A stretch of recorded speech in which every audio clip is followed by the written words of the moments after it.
കുട്ടികളെ, ഇനി നമുക്ക് നമ്മൾ വലിച്ചെറിയുന്ന അലുമിനിയം ക്യാനിൽ നിന്ന് ഒരു പാത്രം ഉണ്ടാക്കാം. നമുക്ക് വേണ്ടത് ഒരു അലുമിനിയം ക്യാനും ഒരു കത്രികയും മാത്രമാണ്.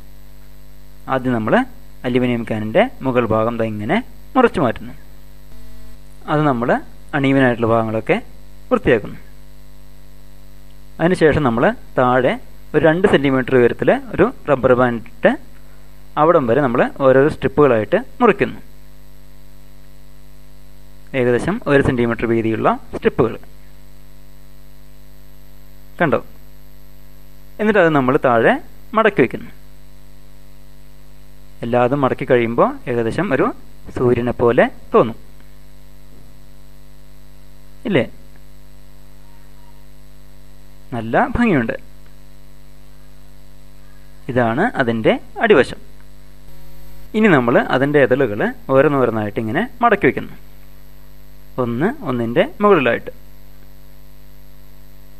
അങ്ങനെ മുഴുവൻ ചെയ്യുമ്പോൾ നമുക്ക് ഇങ്ങനെ ഒരു രൂപം കിട്ടും. കണ്ടോ? നന്നായിട്ട് മടക്കി വയ്ക്കണം. അവസാനത്തെ ഇതിൽ ഒന്നിൻ്റെ ഉള്ളിലേക്ക് തിരികെ വയ്ക്കണം. നമ്മളുടെ പാത്രം തയ്യാറായി കഴിഞ്ഞു. നല്ല രസികൻ ഒരു പാത്രം. നിങ്ങൾക്ക് പിന്നും മറ്റു സാധനങ്ങളൊക്കെ ഇട്ട് വയ്ക്കാൻ പറ്റുന്ന ഒരു ഉഗ്രൻ പാത്രം. ഇതാ കുറച്ച് റബ്ബർ ബാൻഡ്.